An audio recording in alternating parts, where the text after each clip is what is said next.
നമസ്തേ, doctor ജെന്നിയാണ്. നമ്മളിൽ കുറേ പേർക്കെങ്കിലും ഉള്ള ഒരു പ്രോബ്ലമാണ് സയാറ്റിക്ക പെയിൻ.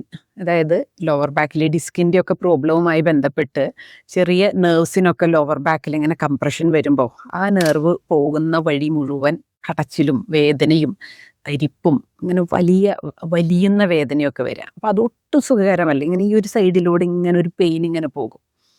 അത് വല്ലാത്തൊരു കടച്ചിലായിരിക്കും. നമ്മൾ റെസ്റ്റ് ചെയ്ത് കഴിഞ്ഞാൽ എന്ത് ചെയ്താലും മാറുന്നില്ല എന്ന തരത്തിൽ. അപ്പം ഈ ഒരു പെയിൻ കുറയ്ക്കാനായിട്ടുള്ള ഒരു വളരെ സിമ്പിളായിട്ടുള്ള ഒരു എക്സസൈസാണ് ഇന്ന് പറഞ്ഞു തരുന്നത്. ഇതുപോലെ ഒരു ചെയറിൽ ഇരുന്നുകൊണ്ട് ചെയ്യാൻ പറ്റുന്നതാണത്. 2 എക്സസൈസുകൾ പറഞ്ഞുതരാം. ഒന്ന്, ഒരു കാലെടുത്തു. ഇപ്പോൾ വലത് കാൽമുട്ട് മടക്കി ഇടത് കാലിലേക്ക് ഇങ്ങനെ കയറ്റി വെച്ചു. ഇത്രയും ഇരിക്കാൻ പറ്റുമെങ്കിൽ ഈ പ്രാക്ടീസ് ചെയ്യാം. വലത് കാലെടുത്ത് ഇടത് കാൽമുട്ടിൻ്റെ മുകളിലേക്ക് ഇങ്ങനെ വെച്ചു. വലത് കൈ വലത് കാൽമുട്ടിൽ പ്ലേസ് ചെയ്തു. ഇനി നമ്മൾ ചെയ്യുന്നത് വലത് കൈ കൊണ്ട് വലത് കാൽമുട്ടിന് ഇങ്ങനെ താഴേക്ക് പ്രസ് ചെയ്യാനാണ് പോകുന്നത്. ആ പ്രസ് ചെയ്യുന്നതിൻ്റെ ഒപ്പം തന്നെ ഓപ്പോസിറ്റ് ഡയറക്ഷനിൽ കാൽമുട്ട് ഇങ്ങനെ ഉയർത്താൻ ശ്രമിക്കണം.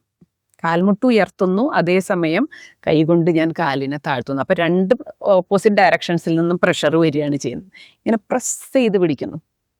അപ്പോൾ കാലിങ്ങോട്ടും പ്രഷർ കൊടുക്കുന്നുണ്ട്, കൈ കൊണ്ട് താഴോട്ടും പ്രഷർ കൊടുക്കുന്നുണ്ട്. ഇങ്ങനെ പ്രസ് ചെയ്ത് ഇങ്ങനെ പിടിക്കണം. ഒരു 5 to 7 seconds. 1 2 3 4 5 6 മതി. റിലീസ് ചെയ്തു. വീണ്ടും പ്രാക്ടീസ് ചെയ്യാം. ഓപ്പോസിറ്റ് സൈഡിലും അതേ രീതിയിൽ തന്നെ പ്രാക്ടീസ് ചെയ്യണം. ഇടത് കാലെടുത്ത് വലത് കാൽമുട്ടിലേക്ക് വെച്ചു. ജസ്റ്റ് പ്രസ് ചെയ്യുന്നു. കൈ കൊണ്ട് കാലിനെ പ്രസ് ചെയ്യുന്നു.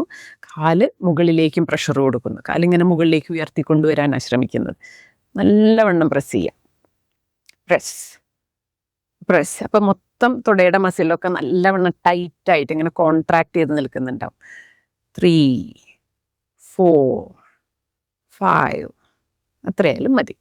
എത്രയാണോ നമുക്ക് ഈസി ആയിട്ട് ചെയ്യാൻ പറ്റുക അത്രയും സമയം. അതായത് ഒരു 3 to 5 ആയാലും കുഴപ്പമില്ല, 5 to 7 seconds ആയാലും കുഴപ്പമില്ല. ഇത് 2 കാലുകൊണ്ടും മാറി മാറി ചെയ്യുക. അതൊരു 7 to 10 times, ഒരു 10 തവണ വരെയൊക്കെ ചെയ്യാം. നമുക്ക് സ്ട്രെയിൻ ഇല്ലാത്ത അത്രയും. ഇനി ഒരു എക്സസൈസ് കൂടി പറഞ്ഞു തരാം. അതും ഇതുപോലെ തന്നെയാണ്. വലത് കാൽ ഇടത് കാലിലേക്ക് ഇങ്ങനെ കയറ്റി വെച്ചു. വലത് കൈ കൊണ്ട് വലത് കാൽമുട്ടിന് ഇങ്ങനെ പ്രസ് ചെയ്ത് പിടിച്ചു. എന്നിട്ട് പതുക്കെ ഒരല്പം ഒന്ന് മുൻപിലേക്ക് ഇങ്ങനെ വളയുക. പ്രസ് ചെയ്യുന്നു, ശരീരം അല്പം ഒന്ന് മുൻപിലേക്ക് വളയുന്നു. അപ്പോൾ ആ സമയത്ത് കാലിൻ്റെ പിറകിലൂടെ ഒരു വലിവുണ്ടാവും. വല്ലാത്ത വലിവുണ്ടാക്കരുത്, ചെറിയൊരു വലിവ് നമുക്ക് അനുഭവപ്പെടുന്നുണ്ടോ. കൈ കൊണ്ട് കാലിങ്ങനെ പ്രസ് ചെയ്ത് പിടിക്കുന്നു. Bend forward. 3 മതി. 1 2 3 സ്ട്രെയിറ്റ് ആയിട്ട് വരിക. തിരിച്ചു. ഓപ്പോസിറ്റ് സൈഡിൽ ഇതേപടി തന്നെ പ്രാക്ടീസ് ചെയ്യാം. ഇടത് കൈ കൊണ്ട് ഇടത് കാൽമുട്ടിനെ ഇങ്ങനെ പ്രസ് ചെയ്ത് പിടിക്കുന്നു.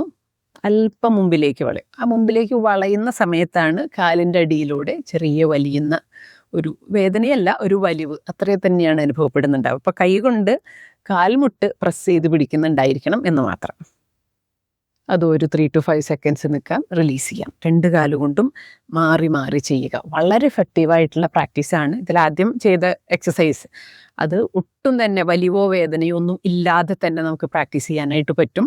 അപ്പോൾ ഈ ലോവർ ബാക്ക് പ്രോബ്ലം ഉള്ളവർക്ക്, പെയിൻ ഉള്ളവർക്ക്, ഡിസ്കിൻ്റെ കംപ്ലൈൻറ്റ് ഉള്ളവർക്ക്, ഈ കാലിൻ്റെ സൈഡിലൂടെ വലിയുന്ന വേദനയുള്ളവർക്ക്, സയാറ്റിക്ക പെയിൻ ഉള്ളവർക്കെല്ലാം ഈ ഒരു പ്രാക്ടീസ് വളരെ ഉപകാരപ്പെടും. നിരന്തരം ചെയ്തുകൊണ്ടിരിക്കാം. Okay, thank you.